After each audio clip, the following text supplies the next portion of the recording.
briefing for the project T5A5C. That's our internal code number, but this project is on the effectiveness of land use planning, flood controls on buildings.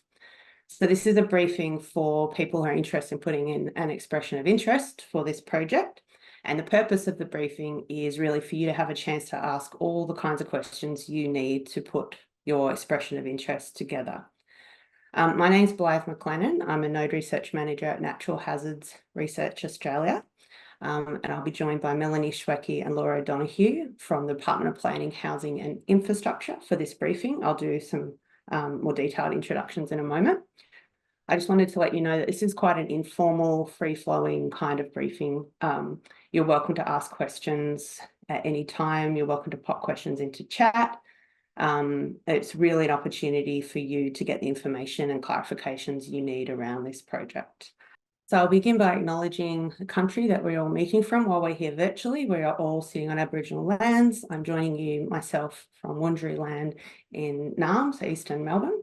And I want to acknowledge the traditional owners of all of the lands where we respectively live and work, and acknowledge that these lands are unceded. And I'd like to invite anyone to pop into the chat country that they're joining and acknowledging the country that they're on as well. Just a little overview of what you can expect from the briefing today. So first we'll do some introductions. For those who don't know about Natural Hazards Research Australia, do just a little high-level introduction to who we are. And then we'll delve into the project itself, where I'll be highlighting key elements in the call for EOI document, and then I'll be throwing to Melanie and Laura quite a bit to add more detail and nuance about the project and what we're expecting and what that project is about and what we're hoping to achieve with it. We'll talk just a little bit about the project management approach and then answer any questions you have about the EOI process, and then we'll also have open question time at the end. But I will pause a few times through the briefing to ask for questions, and as I said, you're also welcome to pop your hand up, your virtual hand, or pop a question into chat. We'll keep an eye on that at any time. The introductions. So Melanie Schwecke is a Specialist Planning Officer in Department of Planning, Housing and Infrastructure. Laura Donoghue is a Senior Policy Officer in the same department and the same team as Melanie. This project was requested by Melanie and Laura and their team to NHRA. So they have a very good background in what we're looking for from this project, what we're hoping to achieve, and the pathways for this project to impact flood controls in planning. And we've also already met me, and I'll also just introduce, we have Ethel Samalka in the background, who's our research services team member, who's supporting me with this briefing, and she'll also support this project as it unfolds and gets set up as well. So we also have Ethel on board. Melanie, did you want to add any background on your team and the role there and the role of the department in flood controls? Yeah, no problem. Thanks everybody for joining today. My name is Melanie Schwecke. So I lead the resilient planning team. We have a lot of acronyms in the resilience and sustainability division. So we look after the policy space in resilience and flooding, in particular. From the New South Wales government, we look after recommendation 21 of the 2022 flood inquiry, and that's simplifying the planning process. So the team has introduced quite a lot of new policy and parts of legislation since 2021. So in 2021, we introduced a flood-prone land package. So we introduced a series of documents. We introduced a new standard instrument clause that was mandatory. So that's the first time every council in New South Wales had a single flood clause in their local environment plans that needed to be adhered to. And then we also have an optional clause as well in there. So, and there's another package of documents that we have in terms of planning circulars and ministerial directions that gives further information to the consent authorities and how they should look at and manage flood risk and how they should determine flood risk when assessing development applications and planning proposals on flood-prone land. So this body of work has really been identified in terms of to see whether these controls are actually working, or whether they need to be amended, or whether they need to be updated, or whether they need further guidance in terms of making sure we're creating as resilient communities as possible in New South Wales, especially in light of the increased need for housing in New South Wales, and obviously the quite a lot of New South Wales is affected by flooding. So it's making sure that we're not actually increasing the risk of people living on these floodplains. And also we have Laura from my team. So we're a small team, but we do quite a lot of work in the policy and legislation space at Department of Planning.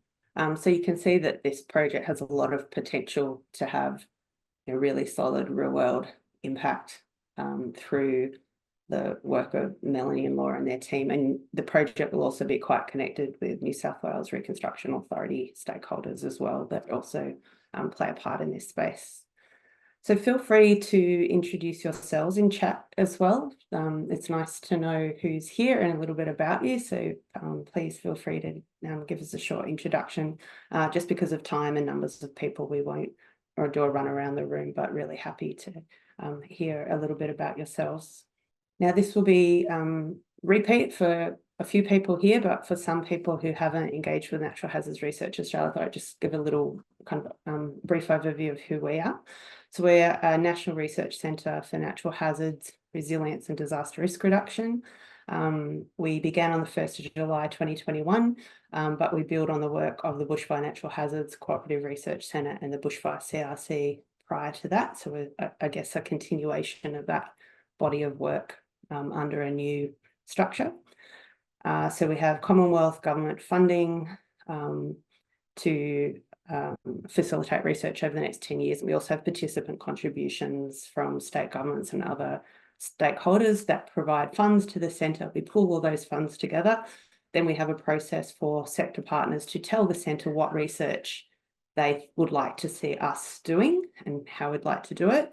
And then we have a process for those ideas for research projects to come to us. And then we do an EOI process to find providers for those projects. So that's what's happened here. This project comes from Melanie and Laura and their team through that process. Our mission statement is there. I won't read it out. The little graph I put up there, the little diagram, is the focus areas. We have a biennial research plan that we use to structure what kinds of projects we're putting onto the program, and that's developed in consultation with the sector. The key focus areas listed there are current priority areas for research, and they will be remaining for the next year. We've just got a renewal of that plan coming out shortly, but you'll see land use planning and urban design is a key focus area in there. All right, so we'll go into talking a bit about the project, and this is where I'll throw to Melanie and Laura quite a bit, and we'll stop and ask for questions and clarifications from yourselves to make sure that you have all the answers that you need to sort of understand what this project is about. And I will note as well that some of you will already know this. This was originally put out for expressions of interest as a work package in a larger composite program of work in September last year. It wasn't awarded at that time, so that project was then broken up into 3 individual projects, and this one has been put back out for expressions of interest as a standalone individual project. So just clarifications for anyone who saw a similar piece of work put out for expressions of interest last year. Okay, as far as background, I'll just highlight and pretty much summarise information included in that call for expressions of interest document, and then Melanie and Laura will add to that. So this has really been prompted by the floods that have occurred in New South Wales and the number of buildings that have been impacted. We know Melanie's already referred to the recommendation 21 in the 2022 New South Wales flood inquiry that requires a planning system disaster provisions to be simplified and improved. So this project contributes directly to assisting with that. So the department's looking to get an evidence base on how the existing flood controls in the New South Wales planning system are implemented in order to advance resilience in communities. So I'll pause there. Melanie and Laura, is there anything else you wanted to add about sort of the background and the inception of this project idea that you think people should be aware of?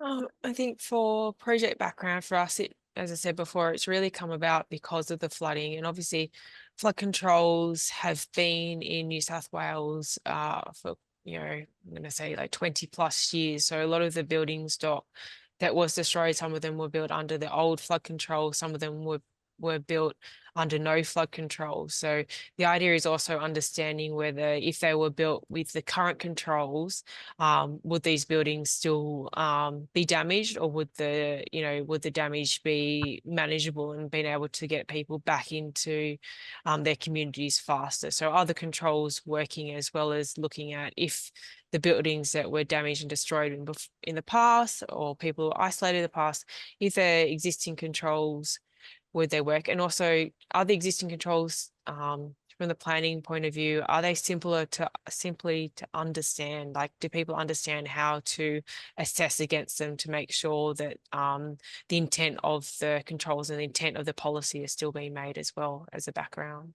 Laura, jump in if I've... I think that covers quite well. All right, was there any other background questions anyone wanted to ask of Melanie and Laura? All right, very importantly, project goals. So, and something from the Natural Hazard Research Australia, or the centre we call ourselves, so centre perspective, is this project really has 2 levels of goals. So the empirical work and the focus of the work is in New South Wales and looking at flood controls in the New South Wales planning system. And that is the jurisdiction where there's a clear pathway where this work will be implemented, considered and reflected on further use in the flood planning for Melanie and Laura and team. But we're also looking at the insights and learnings from this work for other state and local governments nationally. So we're also looking at national lessons from this while the empirical work is in New South Wales. And good background for you to know about that is there's quite a lot of stakeholder interest in this project. You may not be surprised to find out. So we're already getting requests and shows of support and wanting to find out what comes out of this project, including from NEMA. So there will be other stakeholders that will we'd be pleased for you to share the findings of this research with. But the key goals focused in New South Wales, so the empirical part, that's really, as Melanie said, building an evidence base to understand the effectiveness of the New South Wales planning provisions for addressing flooding. So for land releases and buildings that have been built or modified in the last 10 years. And it's informing a consideration of the existing legislation, standards and policies to develop that improved land use planning in New South Wales. In the call for EOI document, there's more detail there about the kinds of evidence that is being sought through this project. And we'll have a look at the case study component in a little bit more detail, so you'll have a chance to ask specific questions about that. Anything else further, Melanie and Laura, about sort of high level goals there? No? Okay. All sorts of projects that come through the centre are quite different in how prescriptive they are about key activities and methodologies, etc. So it's good for us to clarify for this project. So expectations about the approach to this project are that there will be detailed case studies undertaken, and we'll speak about those in more detail in a moment. There's also an expectation that there will be engagement with local councils, and there'll be an opportunity to engage with Melanie and Laura and Reconstruction Authorities reps about that engagement, and they will help facilitate that engagement with local councils as well. And of course, engagement with New South Wales and national stakeholders, which will partly be through 2 national workshops, one at the start of the project and one at the end, that we'll mention in a bit more detail. But that's really to inform the project. We're thinking about flood controls and planning nationally, and the workshop at the end is really extracting those lessons and insights that are relevant for stakeholders outside of New South Wales.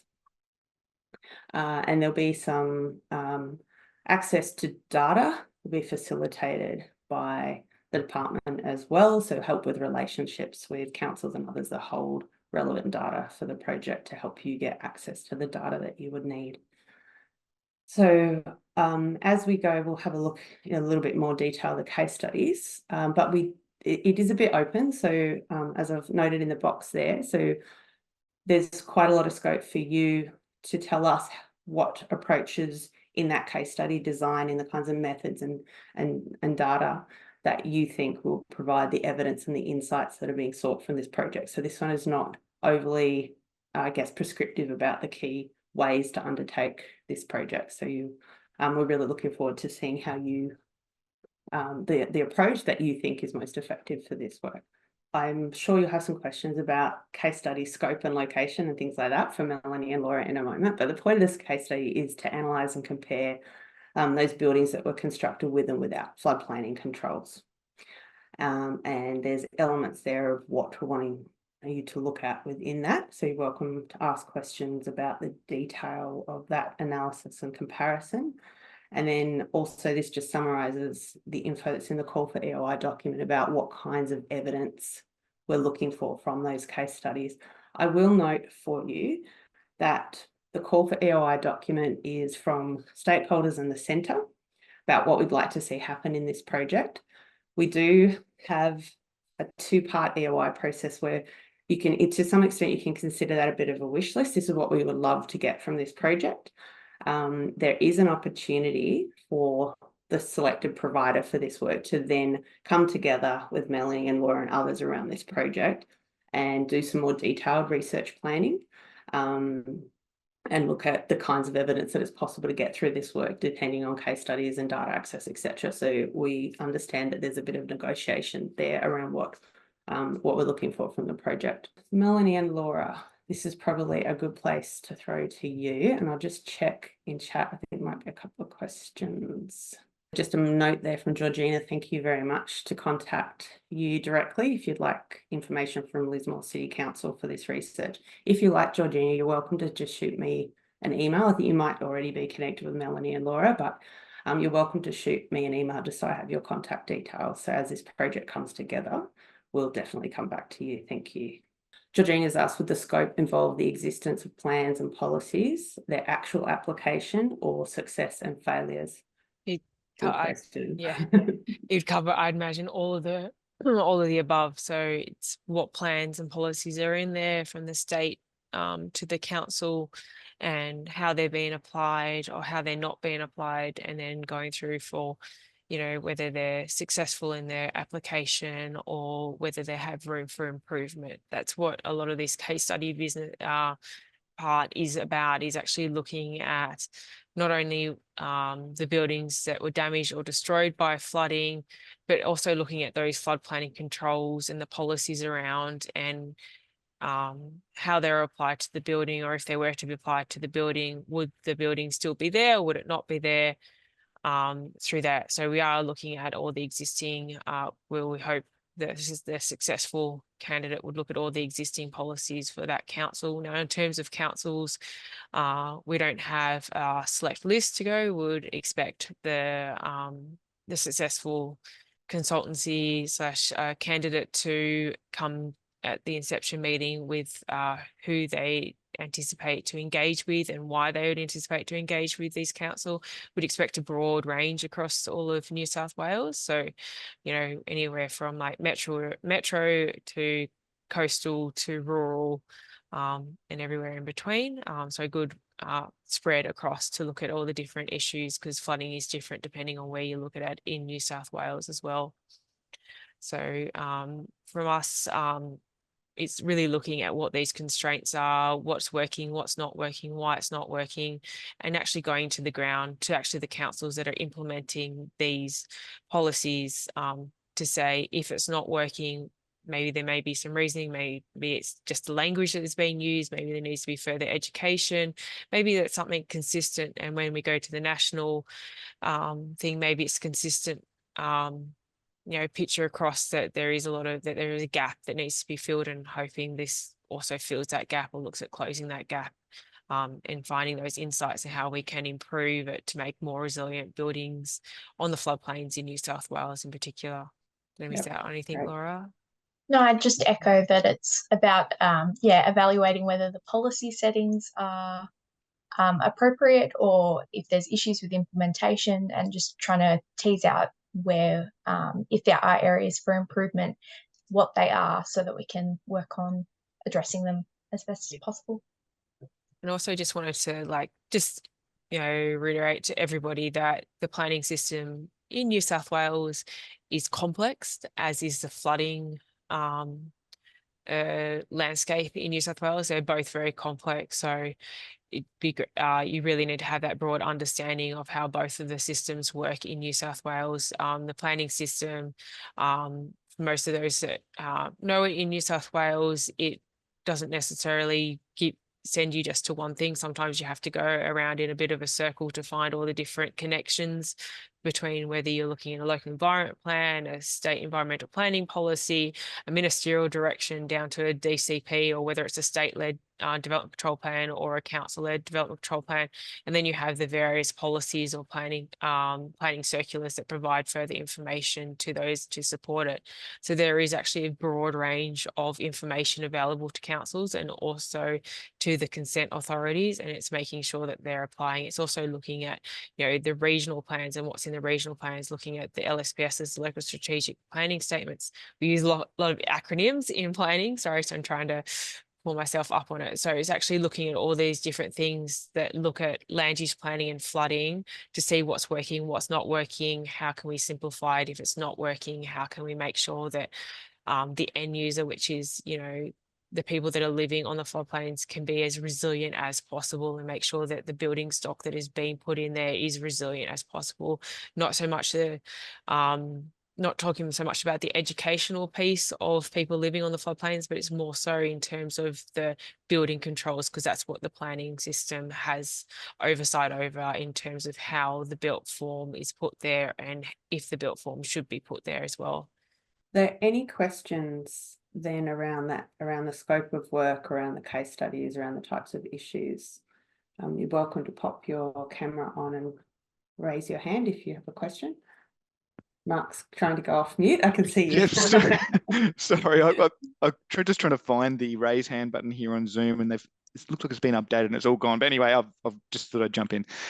So just to confirm, in terms of, it's not just about the siting of new homes or where you can get planning approval. It's also about the actual construction and the engineering of the home or building itself as well. Is it both of those things, or just primarily focused on the planning? It's predominantly focused on the land use planning, because obviously that's the remit that we have control over. We don't have control necessarily over the building standards and the like of it. It's more so of those land use planning controls. So some of it is got to do, obviously, it's not got to do with the siting, but some of it is also like making sure that the building is resistant to, damage from probable maximum flow, from velocities and debris loading. So some of our controls relate to that, but they're not specific in terms of the engineering specific stuff that's required for it. So it's very much looking at those controls that we have, that the planning system in New South Wales has control over.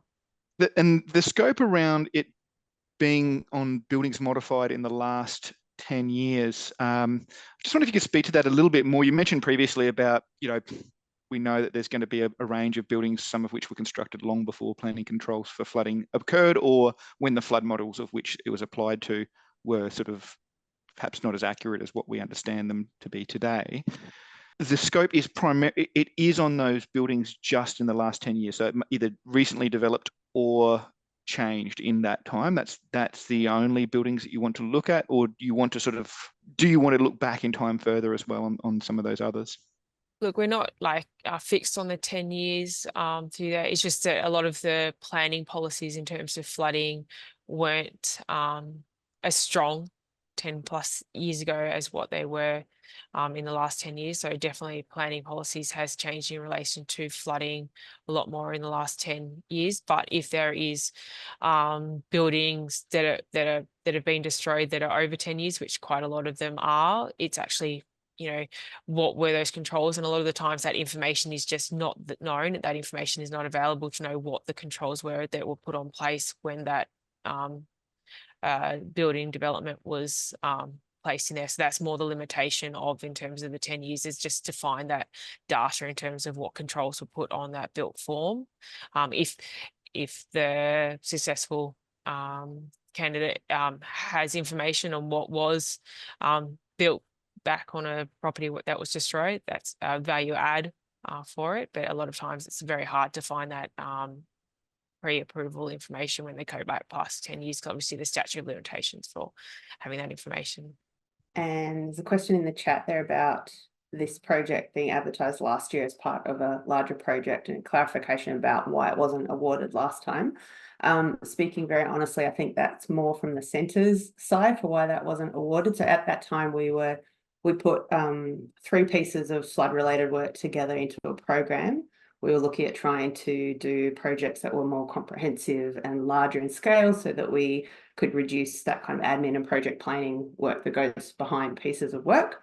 But in doing that, I think it was overly restrictive for people putting in for that piece of work, because if you didn't then have people around you to collaborate with that could do the other work packages that were quite different to this one, and then teams weren't able to put in for this piece specifically. And also because it was one call for 3 pieces of work, the level of detail was less, and so people had, I think, not enough information to understand what this piece of work was looking for. So once we had realized that when it closed, we decided that it would be fairer and I guess more helpful for people to have more detail, and for this piece of work to be put through individually, so people with this specific the background for this particular piece of work, it opens up for them to be able to put in for this without having to consider the other work packages. So I think that was, to be honest, a bit of a learning curve from the centre in how we put the EOIs out. So that was the reason for that. So I, a little while ago, flipped across to the next slide, but as far as outputs from this project, we do have, you'll see in the box at the bottom, a question for you: what kinds of outputs? So this is kind of the deliverables and things from the project do you think this kind of work should produce? So we have a question to you: if there's anything else apart from what's listed here that you would like to tell us that you could see coming out of this work, we'd like to invite you to do that. So key outputs for this project are that first national workshop, which will inform the thinking behind the project with kind of national experience and insight from flood controls and planning systems. A next key one is a project plan that's co-developed with the department, and we'll also have some input from New South Wales Reconstruction Authorities. I did want to comment on that, and it will come up again in a moment. So the way that the centre does this process is we have a 2-part sort of procurement or EOI process, where we have this call goes out and we get sort of fairly shorter expressions of interest come to us. We look through those, we decide on a preferred provider, and then you will have an opportunity to co-develop a more detailed plan at that point with Melanie, Laura and others. So in this call for EOIs, I just wanted to make it clear that there will be some project planning that we will be asking you to do with stakeholders before the project is contracted. That will be important for you in considering budgeting.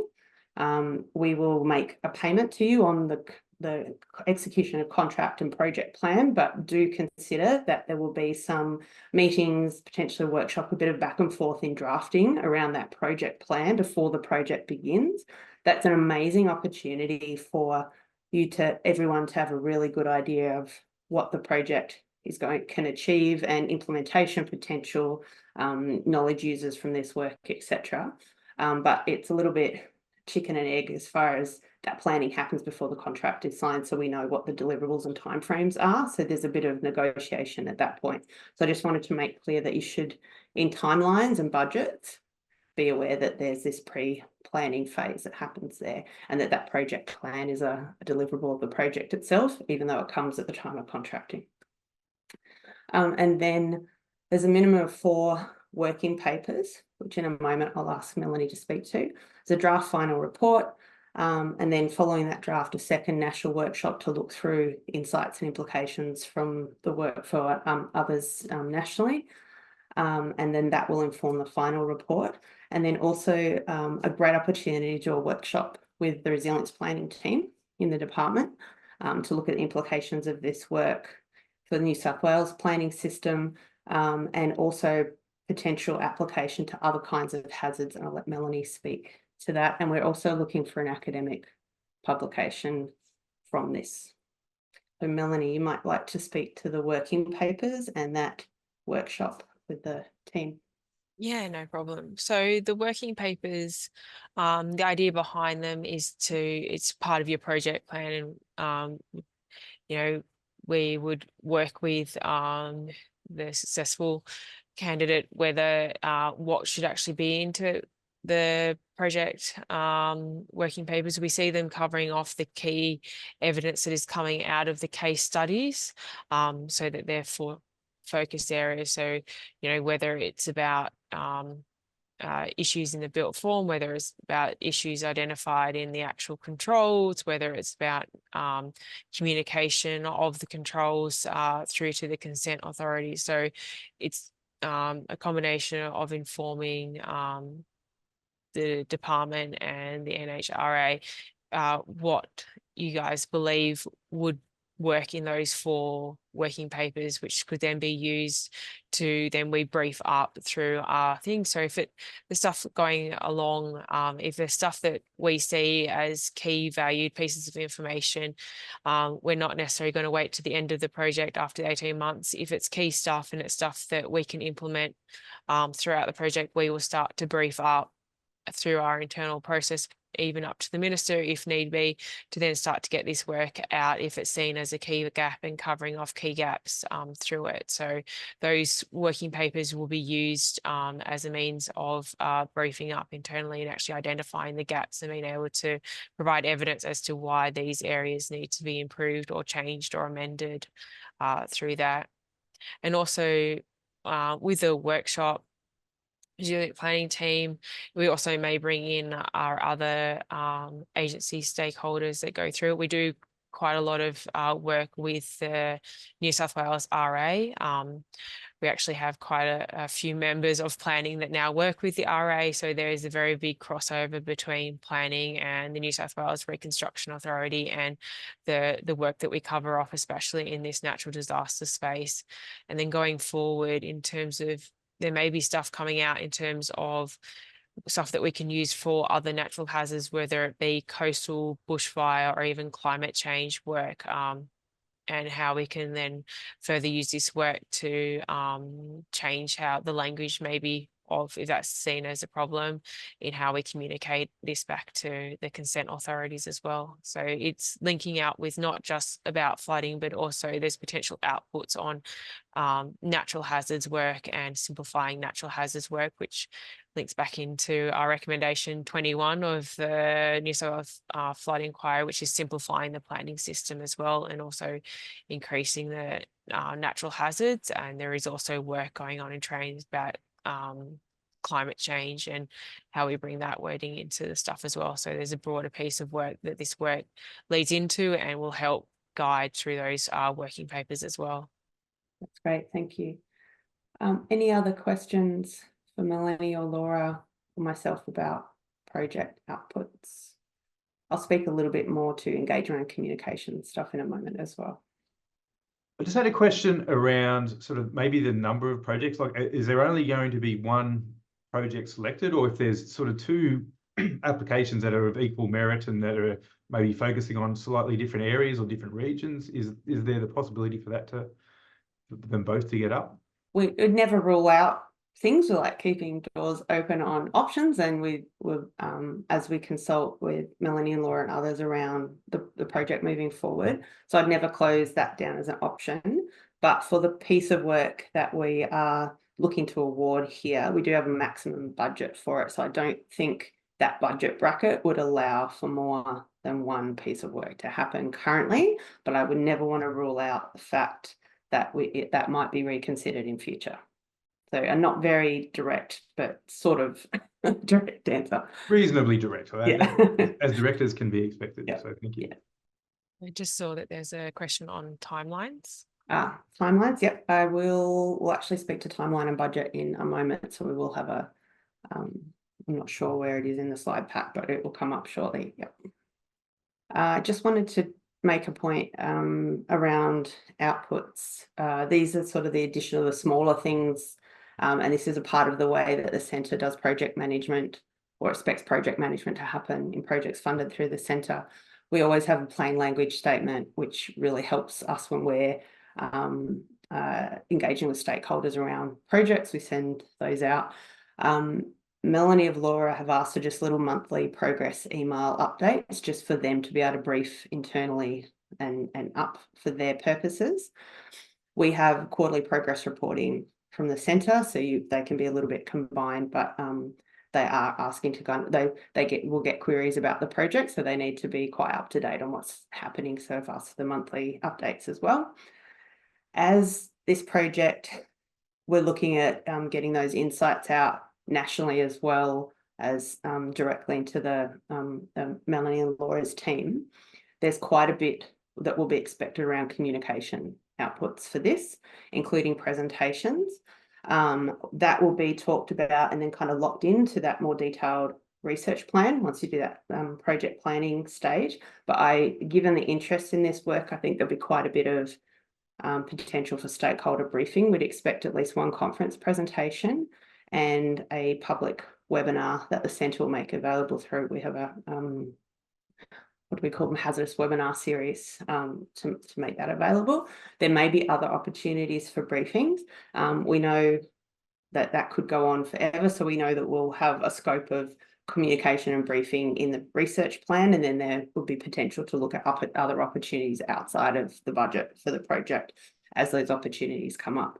But do anticipate that there will be quite a lot of sort of communication and sharing of insights from the project activity that will be expected. We have a project evaluation report at this point that is a very not onerous. It's like what have we learnt from this process? What would we recommend? What would you like to see happen next? It's a very reflective that we do through a meeting at the end of the project and then fill out a quite short evaluation report. So it's not onerous. So when you see that in there, don't think it's I guess like a big evaluation report at this point. Yeah. I think Melanie's spoken to this probably quite well already, and there's more info. So this is looking at the outcomes we're wanting from this project. So at the higher level, it's improved community resilience via the land use planning system. And that's what we're looking at, and then identifying avenues to support that the department and other agencies, opportunities for them to strengthen the planning framework to achieve that outcome. We're looking at ways to assist councils and other consent authorities to effectively implement flood planning, where further guidance and clarification might be needed to support consent authorities in that process. And where, as Melanie's already said, looking for opportunities to clarify any deficiencies in the way that the planning system currently assesses flood risk. So there's quite a lot of potential to make recommendations here that could be quite far-reaching.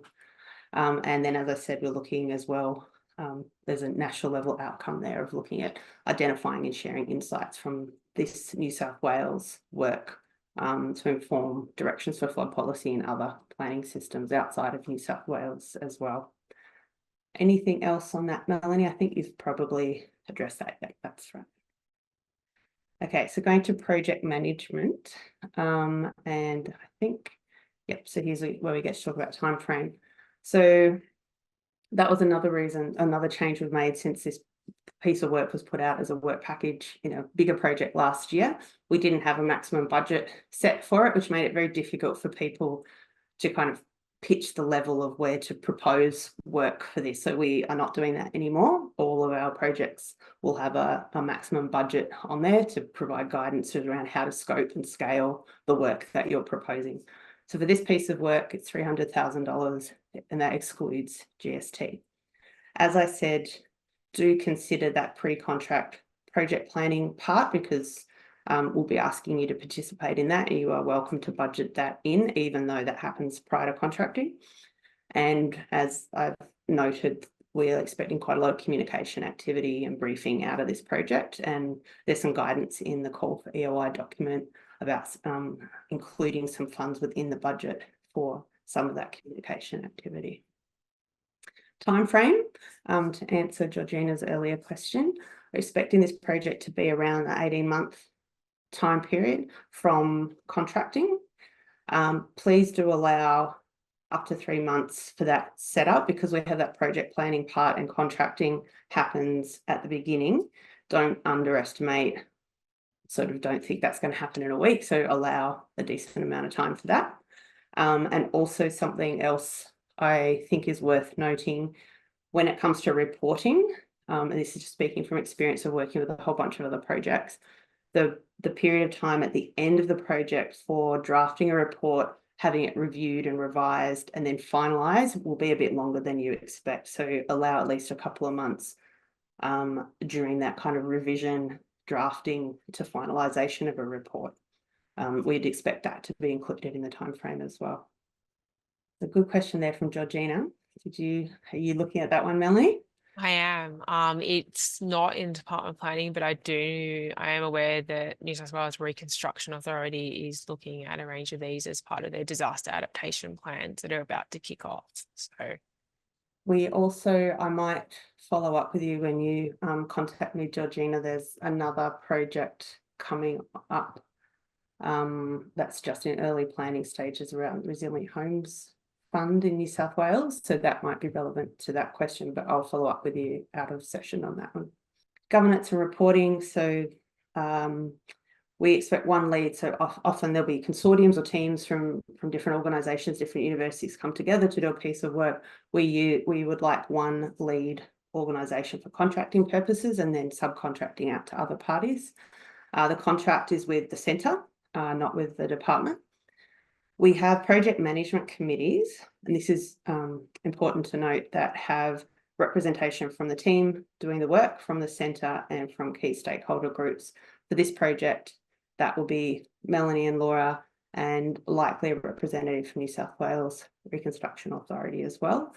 That group will oversee the project kind of monitor and track how it's going in fulfilling the research plan that's designed at the front, and any changes and shifts that happen in the project, they will endorse those for you.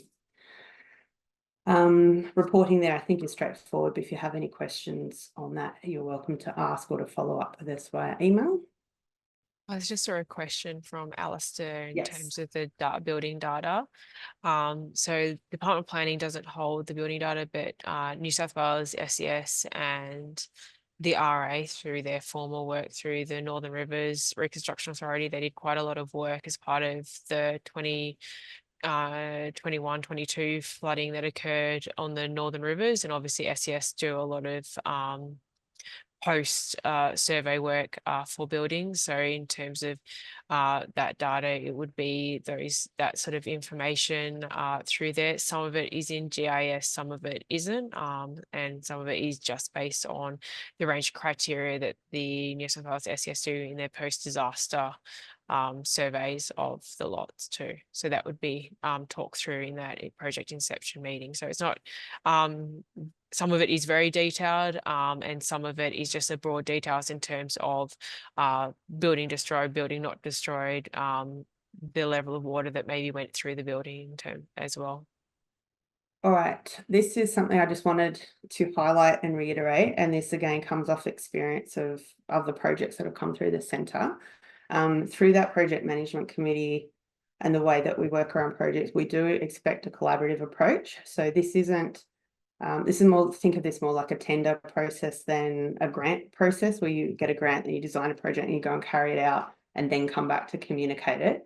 We expect our projects to be collaborative all the way through. It's an amazing opportunity to do work that meets stakeholder needs and to bring them along on the journey of the project, and to do work that has some clear implementation outcomes from it. So it is a fantastic opportunity, but do be aware that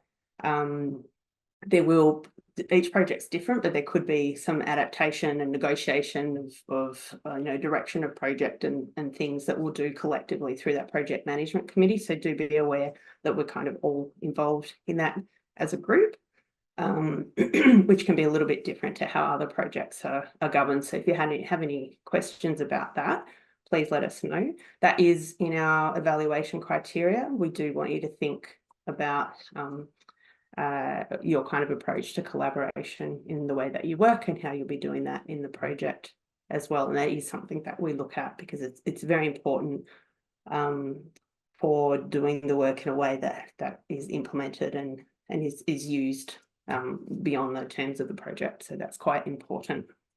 All right, any other project questions just before I go to talking about the kind of the EOI process type questions? Question from Kate around, I knew this one would come up, so thank you for asking. Any preferred areas in New South Wales that should be prioritised? That would be. We're actually leaving it open for a reason.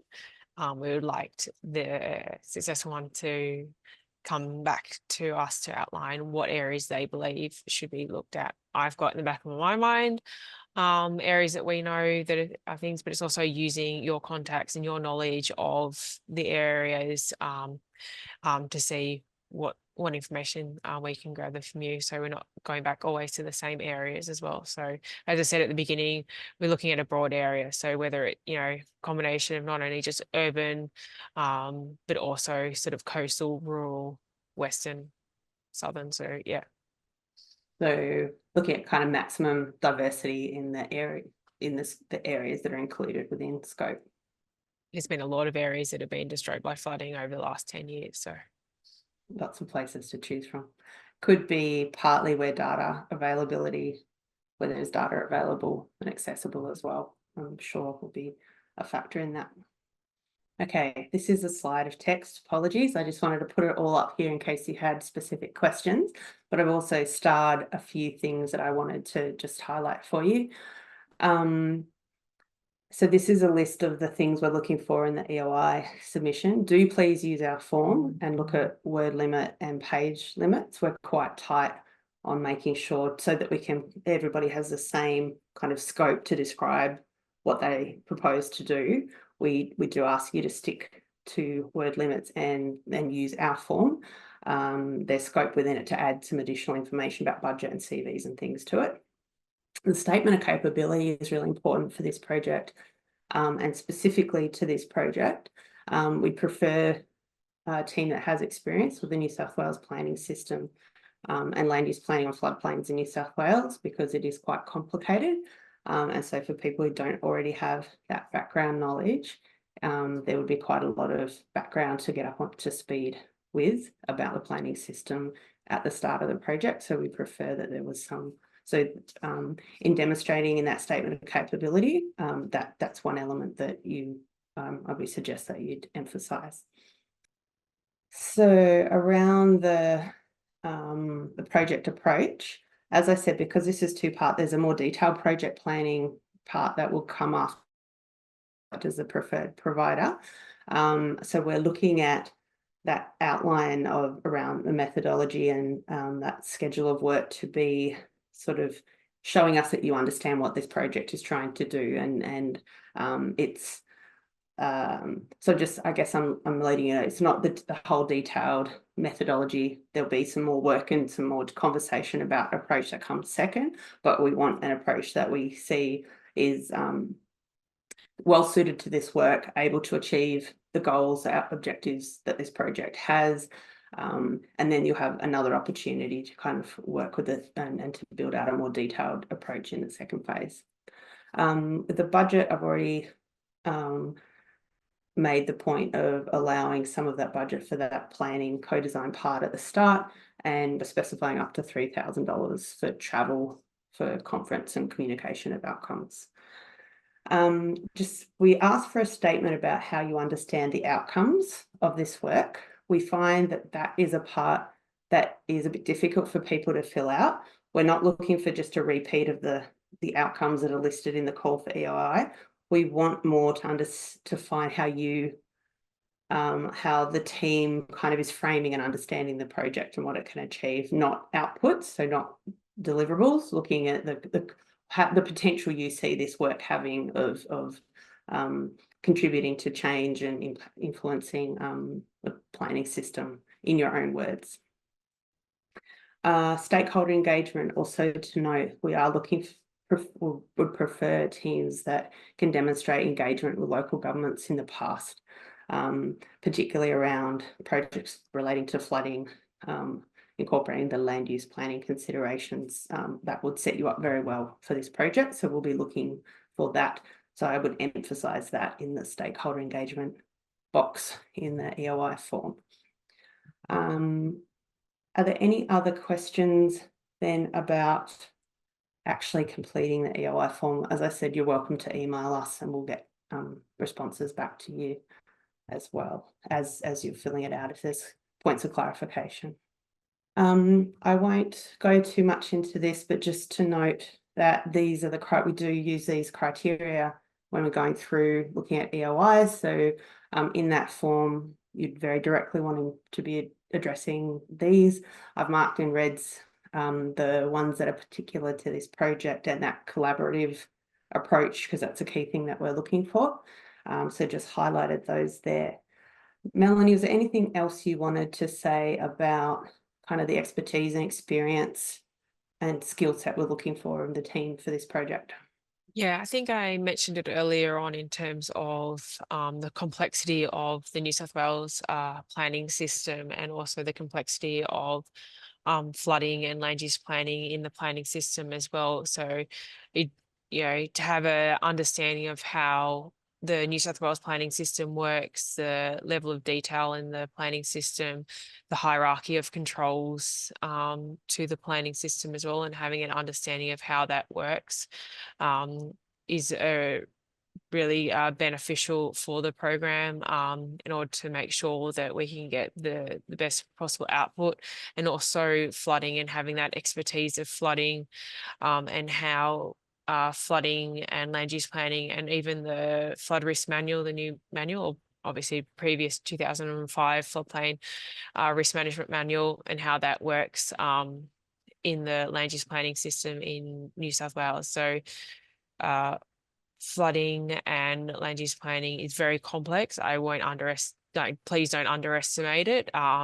It is very different to other parts of Australia, and the way that we apply land use planning is different to Queensland, Victoria, Western Australia, South Australia, so the like of it. So just be aware that you may need the expertise for somebody that's worked in the New South Wales planning system in particular.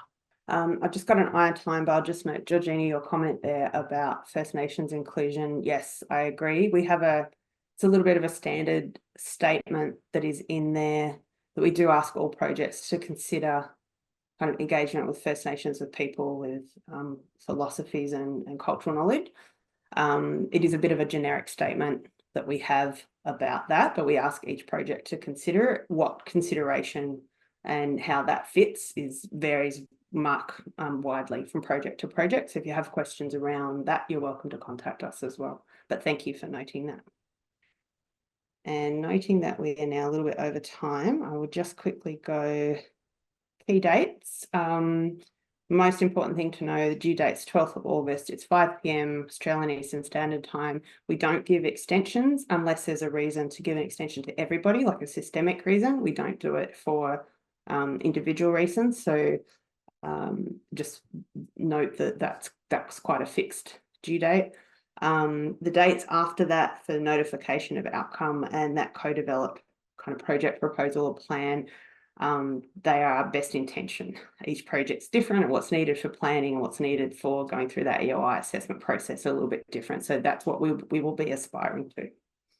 And then just some information there about the project. Please keep an eye on that project page on our website. As we get questions come through from applicants, we'll document them and add them to that page in an FAQ list. So there'll be likely to be additional information coming onto that page, so keep an eye on it. Please don't contact Melanie, Laura, or myself directly. Any queries about this needs to come through that email address, just because we document those questions and our answers to them so that we can share them with everybody and make sure that everybody's getting the same information. And I think that is it, unless there are any last minute questions about EOI submission or process that you wanted to clarify. Yep. And my apologies, I had hoped to have some kind of open question time at the end that we haven't quite done, but hopefully that's because you've had questions answered through the briefing, the questions you've raised in the chat. So thank you very much. As I said, reach out via that email address. Ethel, who's here in the background, will be keeping an eye on that inbox for this EOI, and we'll get questions back to you. Also, a recording of this briefing will go up on that project page shortly as well. And those FAQs will be updated over time right up until the due date. So keep an eye on that page. And Thank you for your just time. Alistair's, quickly due to Alistair's question, we're not expecting flood modelling to be undertaken as part of this project. Thank you. I missed that one. Brilliant. Thank you all for your time. I'll let you get back to your day. Best of luck. Looking forward to seeing the expressions of interest come in for this work. It's going to be a good project.